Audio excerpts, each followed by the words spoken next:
Welcome to the Dirt Trail Running Podcast. We are filming at the Ornery Mule Racing Trailhead in Crystal Lake, Illinois. This is the headquarters to the trail races that we organize. We are located on the Illinois Prairie Path, and we are right across the street from the Three Oaks Lake and Park. Today in the studio, we have our director, Steve Streaker. We have Luke from Fusion Films, and I have a co-host sitting in for Crystal the Pistol today. She's out volunteering at Keith Oren's race. So we have Ryan Haywood here. Why don't you introduce yourself real quick? Well, hello. Yes, I'm a coach here at Ornery Mule Racing.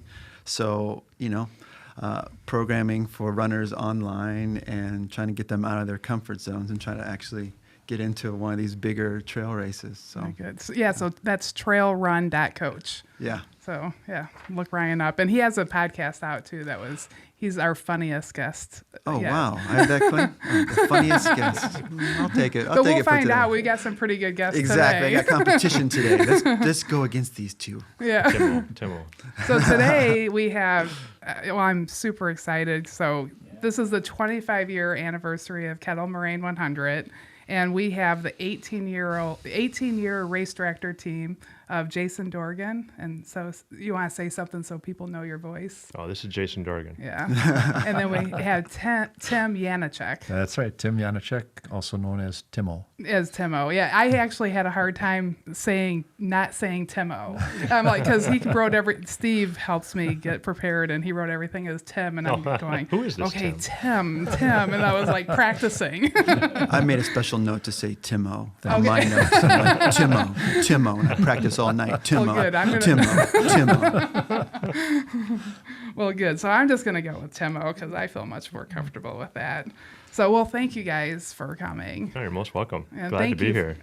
Thank you for race directing for so many years. Yeah, thanks, Jason. It was, as you know now with Steve, it's great to have a partner, and it worked great for two of us. Yeah. And a few other volunteers, as you know. Oh, a lot of volunteers. Yeah. What was each of your roles at Kettle Moraine 100 as race directors? So you're a team. I love this question. Jason, what was my role?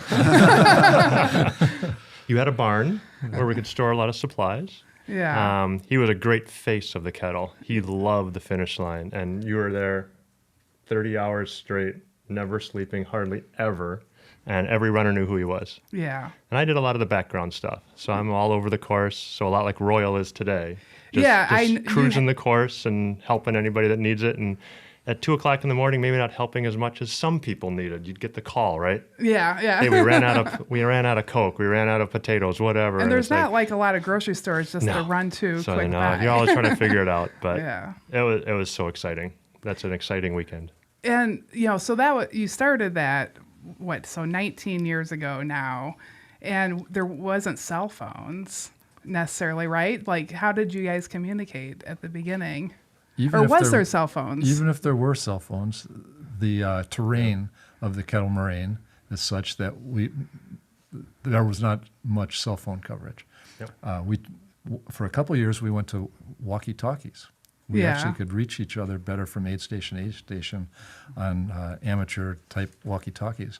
But only recently do we find that the cell towers are positioned now so that we're able to reach most of the aid stations by telephone. But sometimes not, and that's when Jason gets in the car and goes and speaks face-to-face to the people that need the help. Yeah. So did you drive the truck around with the stuff, or did you have somebody else driving? No, I was driving a lot of it. Okay. Near the end, we had a different plan, and that's where we had a separate truck that then, like Bob Funk had, full of food and drinks, and then he would go aid station to aid station. Okay. And the key really was near the nighttime, just make sure they're fully stocked. Yeah. So that you don't need to try to find something or get something when everything's closed. Yeah. So it was definitely a learning experience. So I'm imagining that you've had some experience with other races, so you've kind of planned things and gone through the trials. So Kettle, you weren't starting from scratch like we were. Yeah. Kevin and Chris had 6 years of experience, but it's only limited, and you don't learn it till you do it. That's the best way to learn. So I want to talk about Kevin and Chris and the 6 years experience when you guys took over. So how did you guys come about being the race directors of Kettle Moraine? It was Jason's idea. Yeah. How did we get stuck with this? God, that was a long time ago. I just got into ultra running to some extent, 4 or 5 years in, not a lot. And I just loved it. I loved the community. It was a great group of people. And I thought what Kevin and Chris started in the 100-mile run in Wisconsin, we wanted to keep it. Yeah. And we approached Kevin and Chris, and they were very much open to it. And then we had... So they were planning on retiring the race? Or... I think we got to them before it got to retiring the race. Okay. We had heard about that they were ready to hand it off or just not do it the next year. Okay. So what would have happened without us, I don't know. Okay. I think someone else would have stepped up at some point. But we were the first ones to step up, and they were open to it. I mean, they knew us both. Sure. Yeah. Had you both run the race before? Yeah, I had. Yeah. I just ran it once. I ran it once. Okay. Before last year when I did the fun run. That's so great. So has every race director run the race?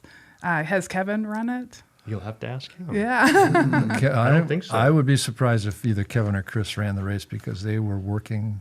Well, I mean, after you guys took over. Oh, no, they never did. We know that. Oh, because they were running an aid station. They were in charge of Emma Carlin Aid Station. Yeah. Which is open for like 24 hours. In that first year, was there ever like a time, like when was the time where it was like, wait, we're the race directors of this race? Like, did it ever like, where sometimes you're just like going through motions. You're like, okay, yeah, we're race direct. We're putting on this race, and then all of a sudden, like the weight of it comes, or like, wow, we have to order this many cups, or like, I guess was there ever like that moment where you're like, kind of like, it really dawned on you, like, we're really doing this. We're really putting this together.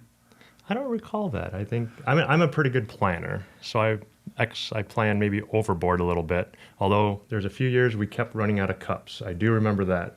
And finally, after 2 or 3 years in, finally said, okay, we're going to buy more cups than we'll ever need.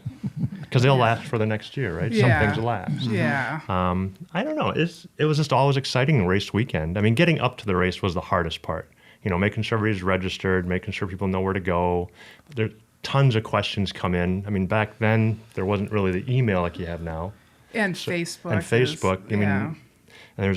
You're still getting questioned on betting because people are nervous. Yeah. They've never done where one are the before. questions coming from? I mean, as far as like back in the day, where we're like people just You showing up early. You get my phone call. Getting the phone Get a calls. phone call back in the day. Friday packet pickup. There's always some new questions. Well, at Friday packet pickup, runners were nervous. You can't go into a 100-mile race, no matter how experienced you are, and not be nervous. You gotta want it. You gotta want it. Many of the people were first-timers, at least on our course. Yep. So packet pickup, say, scheduled for 4 o'clock. People would show up at 3 o'clock or 2 o'clock and 1 o'clock, and then they'd sit down and they'd talk, and you could see how nervous they really were. But Jason I had the luxury of having Jason do the planning.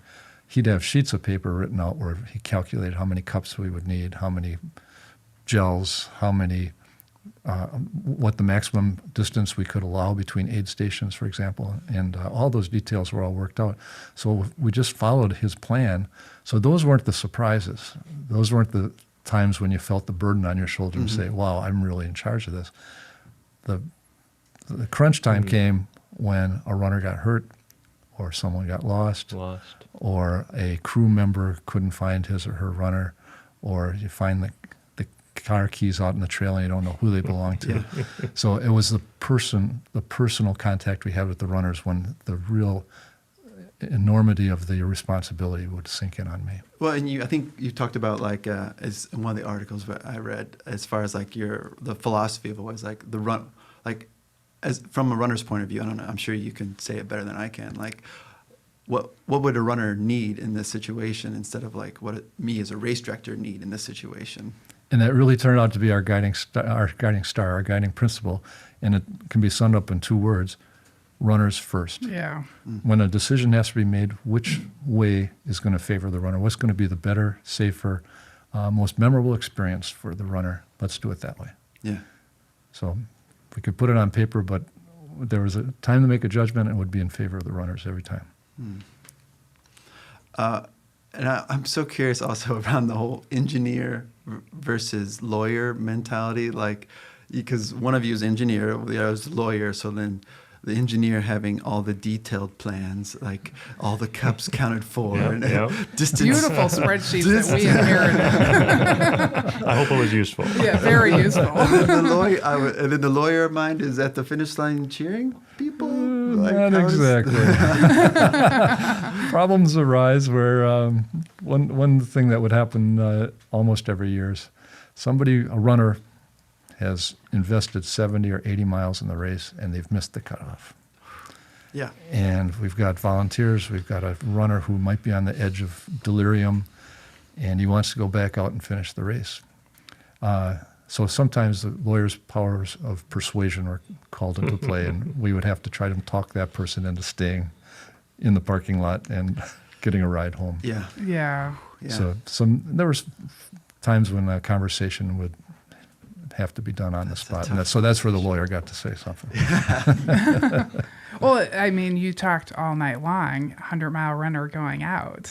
I love those moments. Yeah. And, of course, Michelle, you're referring to my practice when our course, our Kettle Moraine 100 course, would have an aid station at the 100-kilometer mark. And so all the runners who were going to continue to finish the 100-mile race would kiss their loved ones goodbye, put on their dry shoes, refill their water bottle, and head back out on the trail. And I thought it was important to recognize that they were leaving so they knew we appreciated their effort. Yeah. But it was also because that's a hard aid station to leave because your car's there. There's like hot food. It changed chairs. our course. You're right. I mean, it was almost too easy for some people. Yeah. But then some people went out that you didn't think you'd ever see again, and they came back at 100 miles. Yeah. You just got to get moving, right? Like Yeah. so many races like Ultras. Yeah. If you can just keep moving, you make good time. But at the same time, I keep on thinking, dead man walking. It almost sounds very similar, like 100-mile runner going out. Dead man walking. Dead is one of those four-letter words I don't like to say. No one wants to talk about that part. Bye-bye. Have a good time. We'll see you in a few hours. That was more of the message I was trying to get across. Exactly. So do you have any particular interesting stories that happened over the years that maybe that now that you're not race directors anymore, you might want to share? Well, I'd love to tell one without mentioning names. Yeah, but I have to mention this is called The Dirt. So yeah, right. we're trying to get the dirt on stuff. I will mention nationalities because that plays a role in what happened to this poor guy. Uh-huh. We had a fellow from Japan. Uh-huh. He was introduced to us by his three semi-English speaking friends when they dropped him off at the starting line and said, "This is our friend. He doesn't speak English, but he signed up for the 100-mile run.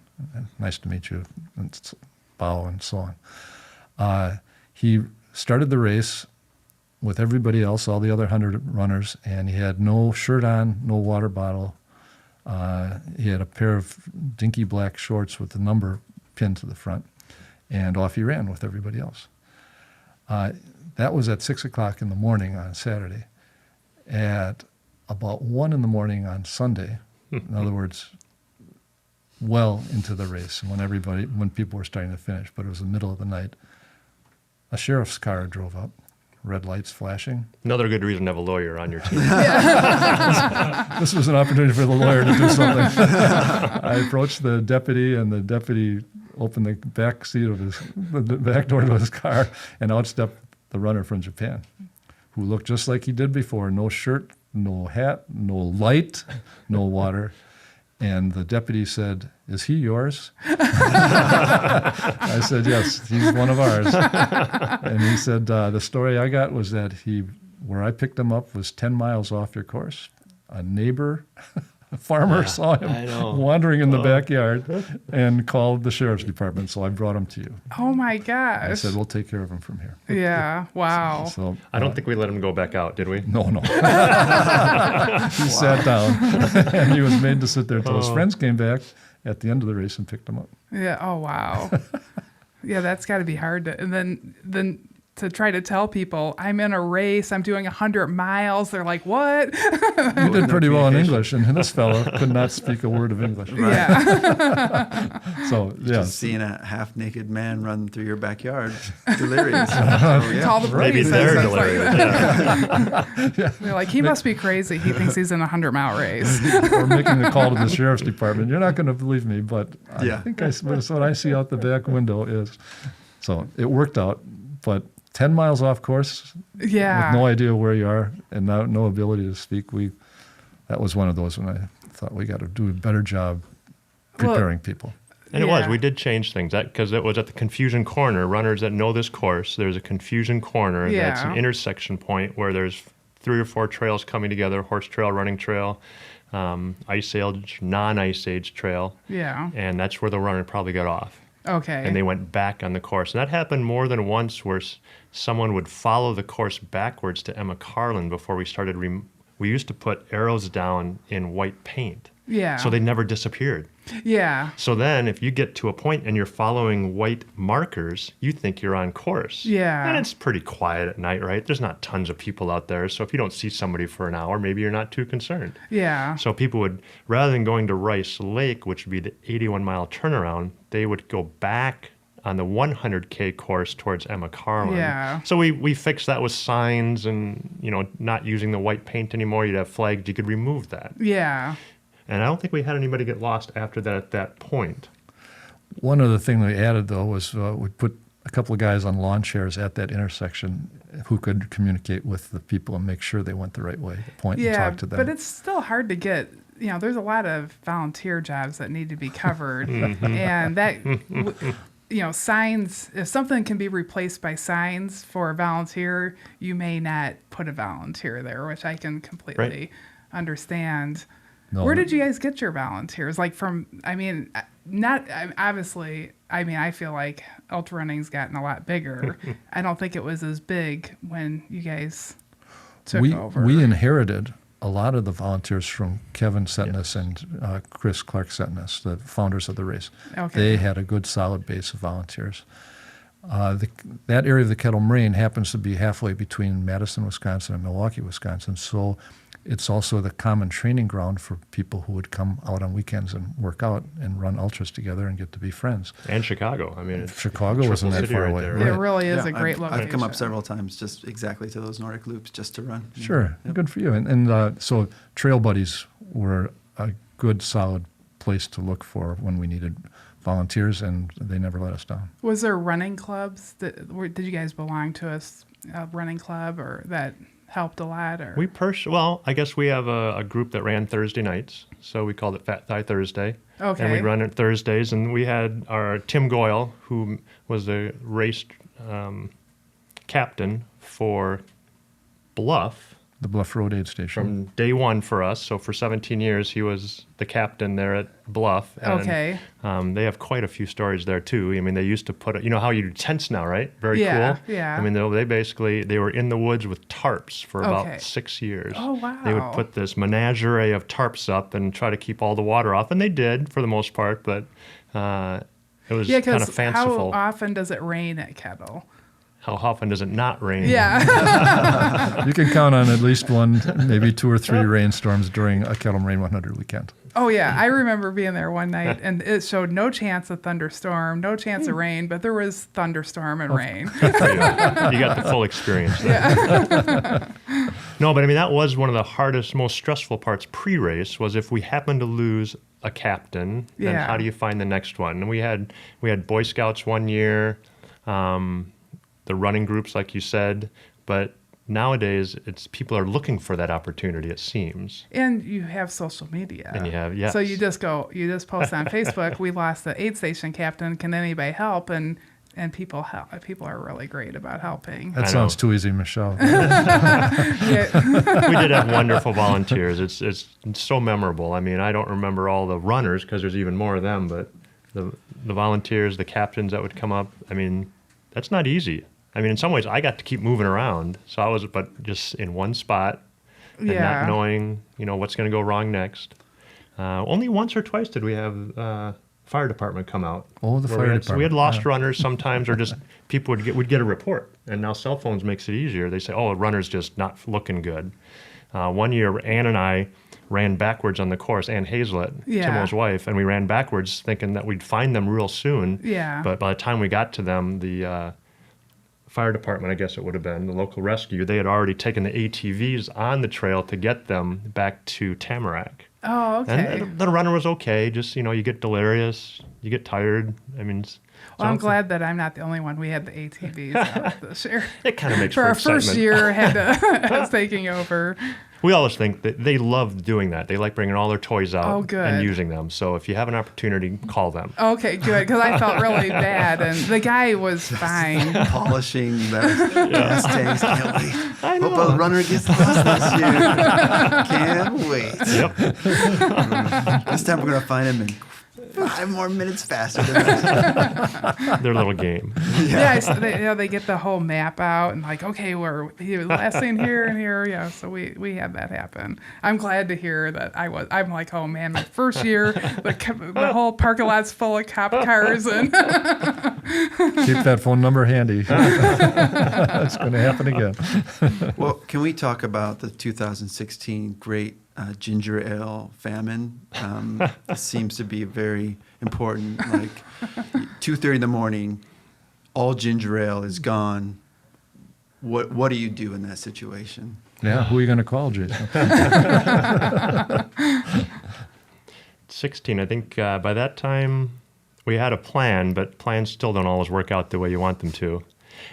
Runners are good. If they don't know they're missing something, they don't usually know to ask. If they don't know if things are going awry in the background, they're just going to keep on So, running. maybe offer some soup. Because the ginger ale helps settle maybe some soup, some salt. Like, what's wrong with the runner? What do they need to keep moving? And sometimes it's not as, they have their food or their drink that they really love that maybe gets them through sometimes. But if they don't have it, let's work with them. yeah. And I think that's what all of our volunteers always knew to do. Let's look individually, help them, make them feel like they're going to be supported, and do the best you can. But you're right, those 1, 2 o'clock in the mornings, they're tough. Because I don't want to let the runners down. I want them to have everything they need and want.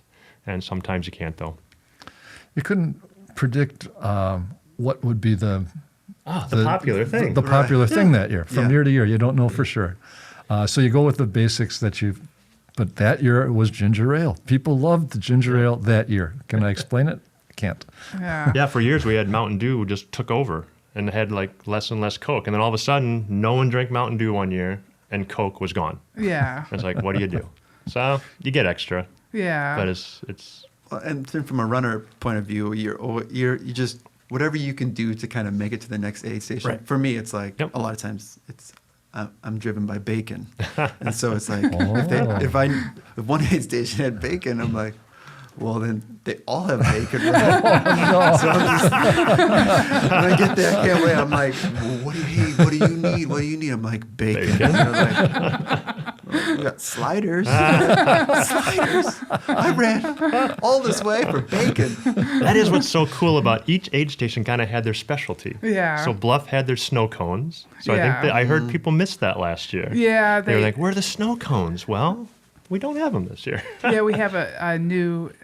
They had their own thing. But who going knew, on, right? Their Yeah. own personality. Right. Yeah. That's the coup. And then the Gorskys, Mary and Dave Gorski, did Tamarack for years and years and years, and they would always do roll-up burritos.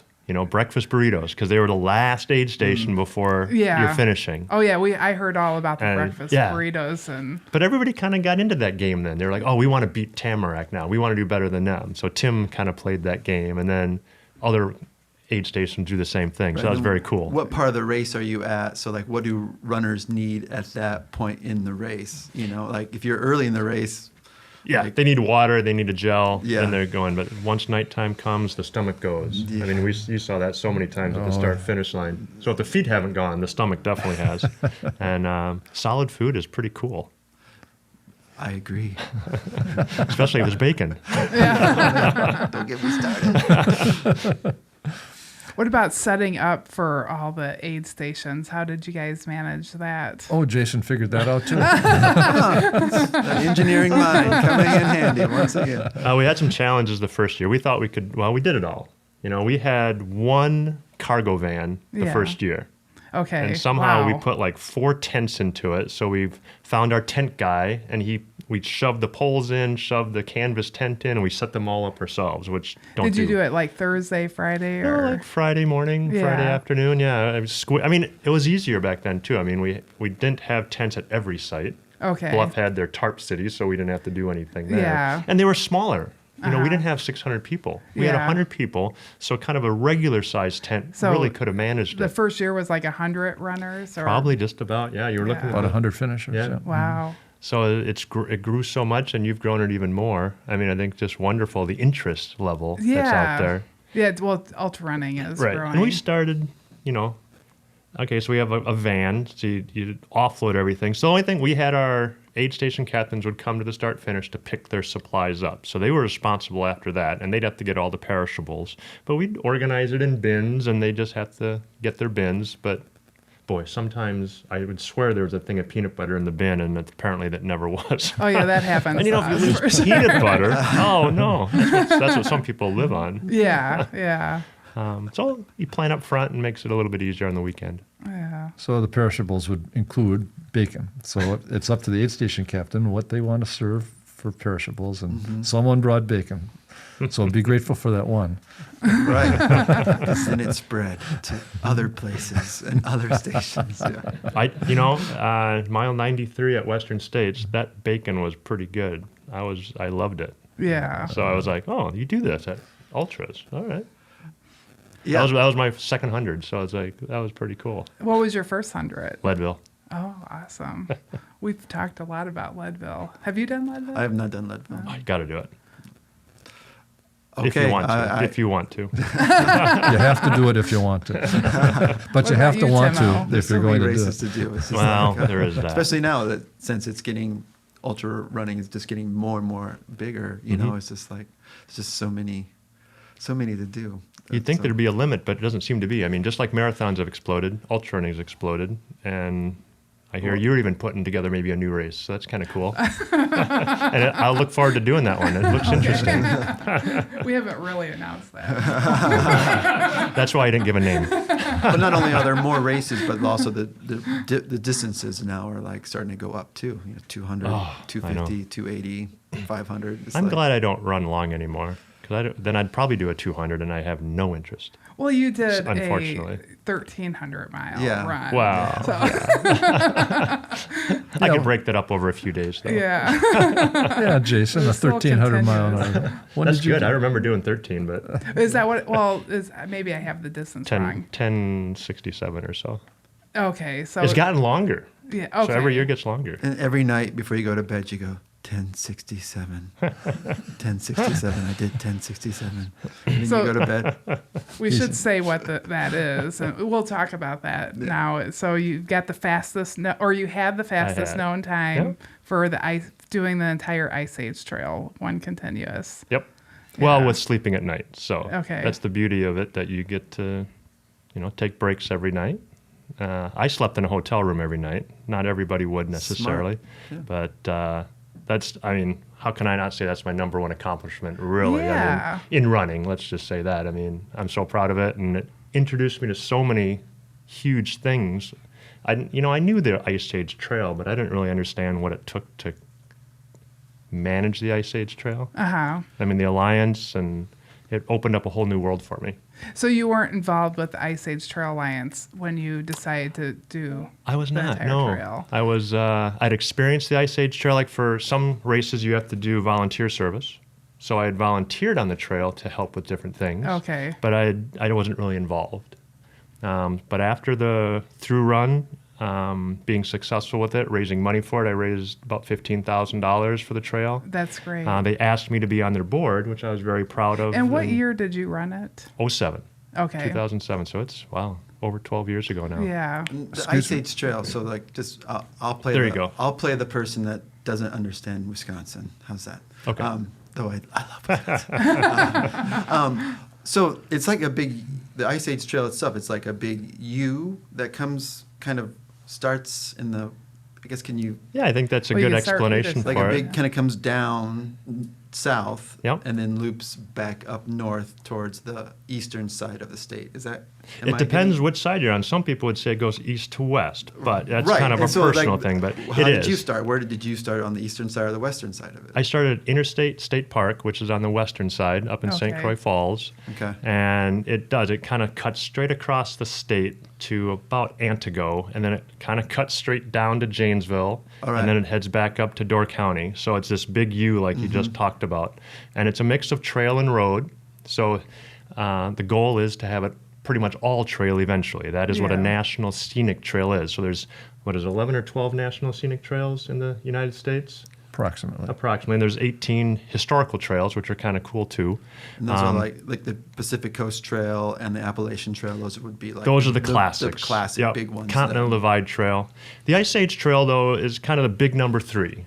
We're not as big as Appalachian, and PCT is just, it's longer. It's got so much going on for it too. But I mean, Ice Age Trail gets lots of respect for what it's done. It's got mobile skills crew. It's got a wonderful, I think it's 22 counties in Wisconsin that make up the chapters, and the chapters then help with the maintaining. So people I talk to a lot of people, and they understand, Ice Age Trail is, it's like 2 miles down the road. I know it, They don't realize it goes all the way through the state and the extent of it. And then the other misconception a lot of times is they think it's a federal trail, and it is, but it's the volunteers and local people that take care of it. It would not happen without the volunteers and the local interest. Yeah, the government's taking care of schools and national security and stuff, and that becomes last on their list. A little bit, but it's also the National Park Service has their requirement. They are meant to decide what the center line of the trail is. Okay. So they have master plans for all the different counties, and they're still working on many, many of them. But that once that master plan is figured out, then the Alliance can start narrowing it down and figure out exactly where the trail goes. Because the center line maybe is a 25-mile wide corridor. Okay. And there's what we call anchor points. So once you get a county park or maybe even a state park in some cases, but probably county parks, if you get that, like down in Rock County now, Magnolia County Park is now going to be an anchor probably at some point in the future, because the center line's going to go there. And that's why the trail is going to keep getting longer. Yeah. Right now, I could shortcut on a road from, I forget the name of the town, to Janesville. It's just a straight shot road. But now, as they expand the trail, they're going to have to go north maybe 5 miles to hit County Park. Yeah. Maybe through Evansville. So like Annie Weiss, who broke my record. Yeah. I'm very proud of her. She did a great job. And I heard you were out there helping her. She was just on the podcast. I made it one day. I mean, I wish I could have gone more, but it's like I was glad to run her with her for about a couple hours. And she looked great. I mean, she was near the end, which, you're horse in the... Yeah, we got a picture of you, actually. Oh, very fun. I believe from when you did it. Is this you finishing? That is. That is in Potawatomi State Park, almost the last hill, going up the last hill to the Door County overlook. Yep. I can tell you when that was taken. You can. Were you there? Well, not only was I there, but Jason's, the moment he finished is kind of memorable. He was quickly able to recall that it was the year 2007 when he did it. But my dad came up with this, so he's the one that noticed it. Jason's dad looked at his watch and said, 1, 2, 3, 4, 5, 6, 7, 12:34 p.m., May 6, 2007. Oh my gosh, that is amazing. So even I can't forget that. Yeah. So every night before you go to bed, you say 1, 2, 3, 4, 5, 6, 7. That kind of, after 5 or 6 years, it got less. What got you to decide that you wanted to do that?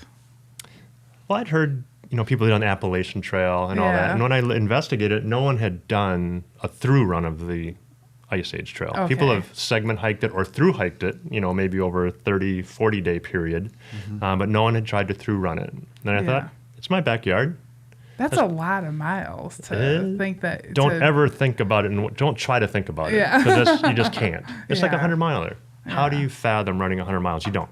I don't anyways. You fathom running to the first aid station. Aid station. You fathom running 5 miles. Okay, what does it take? So that's what the through run really was.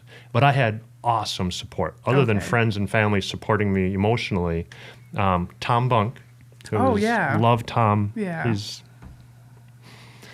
passed, unfortunately. Yeah. And then Robert Wiener.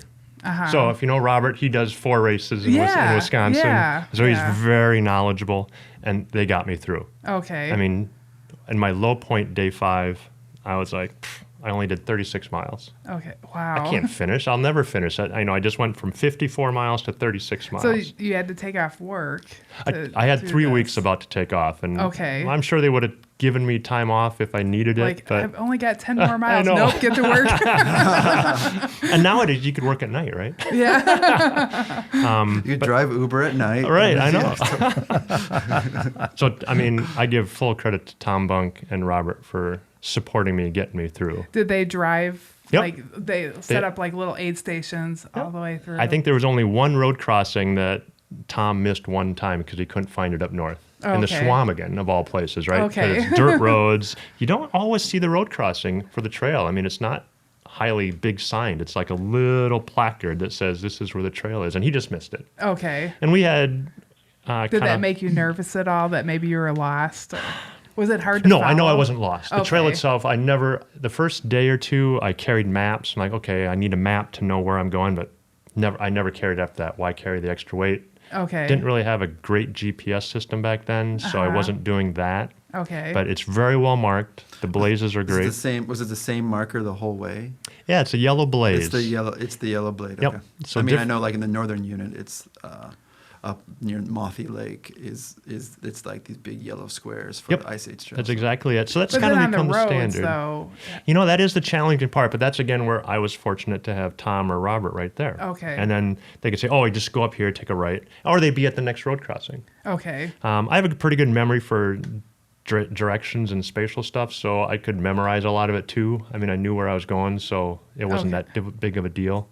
Because once in a while they'd be going, we're going to go at lunch for you. Yeah. Because it was nice to have like real food lunch. Yeah. That was bacon. That was the beauty of Guys, quit it. that was the beauty of not having to run fast. Yeah. Just long. The first few days I was like in my normal ultra running mode. I would eat goose, I'd eat a little bit, but I was only getting a couple thousand calories in during the day, and that just wasn't enough. So I needed 7,000 each day. Yeah. So I couldn't eat that much in the morning or evening to make up for it. So eventually we realized I just got to start eating more. Okay. So that helped. Exactly. As the carryover is happening and your body's still in fatigue each day, so then you're going to have to continue. It couldn't recover. Yeah. So Ensures were huge. Yeah. So it's just a drink in a can that had protein, fat, and calories. Ice baths every night to get the swelling down. The hotel room probably was very helpful. Hotel room was good for that. And the only thing I would recommend, anybody that wants to do an ice bath, I learned after the event that you don't need to do a 15-minute ice bath to get benefit. You just need 7 minutes. Okay. So just do 7 if anybody plans to do that in the future. Thinking more in sprint. Don't think ultra. Yes. Think sprint ice bath. Just get it done. 7 minutes. 7 minute sprint. 15 minutes was a long time to sit in the ice water. Just chilling and freezing cold. You keep on calling, I just hear this, you keep on calling it a through run, even though a lot of times, at least on the Instagram, they oftentimes call it the fastest known time, like a FKT. Okay, yeah, so that's the newest thing.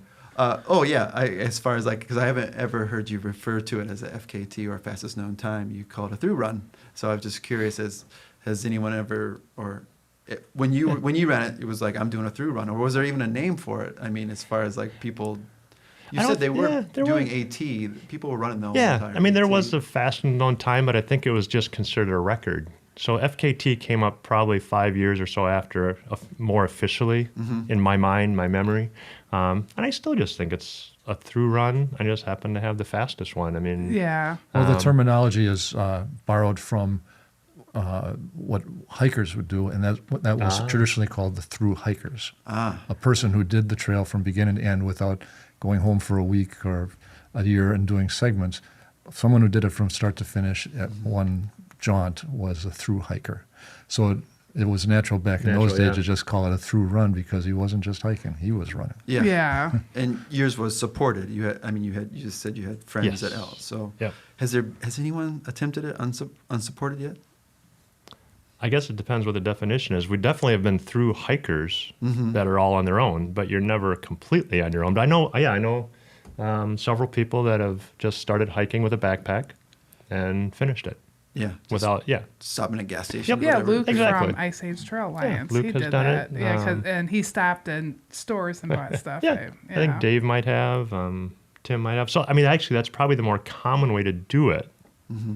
But when you run it, you'd need that support. I know people have done it unsupported on the AT and stuff, but you'd have to map out. Man, that's tough. So many, just your next gas, like the next gas station, like basically, but or even like plants. I don't know, as far as I have a bag of food, but you don't want. What if animals got into it? That just I know. You drop bag your own self for 14 days. I mean, I don't know how you would do that. No. That'd be tough. Yeah, and then up north there's bears. So they might want your drop bag that's up there. Most likely. Yeah. Well, that's really cool. Congratulations on doing that. We want to read the book on that. I want to write the book still. I'm a very good procrastinator, unfortunately. Well, you got time now because now you're not race directing and working a full time, but you'll come up with new things to do. But it's still on the list. But Tim still race directs. I am still the race director for the races called the MadCity Ultras. Yes. It's road races in the city of Madison every April. One of the events is the 100-kilometer run, and it's the national championship 100-kilometer road race. That's a race we founded in 2007. And what was the reason for founding that race? We didn't have a national championship 100K. Okay. And the U.S. team would be selected by committee from different trail runs, 50-mile runs, 100K runs, depending on results. Mm-hmm. People would take a vote, and that's how the team was selected.